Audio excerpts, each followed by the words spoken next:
everybody. This is episode 7, part 4. And I'm going to be talking about the man of gold, Caonabo. And as a reminder, I am doing these videos so that Dominicans born and raised outside of the island can better understand their history, their culture, and who we are as a people. It's between December 26th and December 28th, 1492. And Colon, for the first time, hears Caonabo's name. And we know this because he was having a meeting with the cacique that was helping him at the moment after he crashed La Santa Maria into the side of La Española. He was speaking to Guacanagari. And Guacanagari decided that he was going to make Colon privy to the information about the political alliances on the island. And Guacanagari let Colon know that Caonabo was his enemy.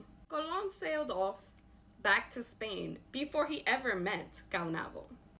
But he would eventually get to know this Native American extremely well. This Taino would become the thorn in his flesh for the next few years. While Colon sailed back to Spain, taking along with him 2 sons of Guacanagari, back on the island, Caonabo was watching. We don't know how long it was between Columbus leaving and Caonabo attacking Fort La Navidad. But Colon's son, Fernando, Hernando, which way you want to say it, does give us an insight as to what happened that night. He writes, arriving at the town by night, Caonabo set fire to the houses in which the Christians lived with their women. We now know that this is both the women that they had brought with them on the ship and the women that they had kidnapped from neighboring villages, forcing them to flee in fright to the sea, where 8 of them drowned. 3 others, whom the Indians could not identify, were killed ashore. Guacanagari then claimed in his retelling of the story that he actually went and confronted Caonabo and tried to get him to stop, and that during this fight, he was wounded. Guacanagari made it seem that the attack on La Navidad was a recent event, that the months that Colon spent in Spain, his men were fine. He said that he had taken care of them, that he had guarded them, and that Caonabo had attacked because he didn't like their presence in that territory. But he also mentioned that the men had gone out against Colon's orders and had gone into Caonabo's territory. Caonabo, as his name explained, Caona being gold and Bo being man. He was the man of gold. In other words, in his territory was where most of the gold was located. He was the cacique of El Cibao. So when Colon proceeded inland in 1494, he was actually entering into Caonabo's territory. The path that he took was actually the first road ever constructed by Europeans in the Western Hemisphere.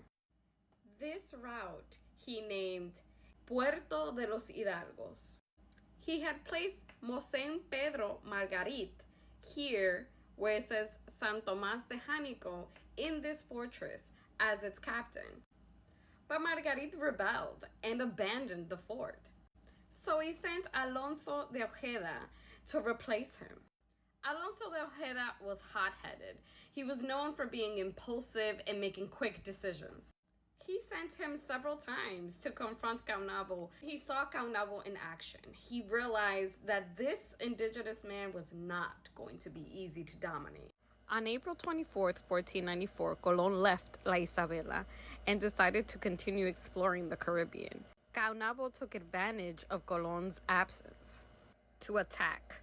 After his unsuccessful attack in La Fortaleza, Caonabo decided to withdraw, but he didn't give up.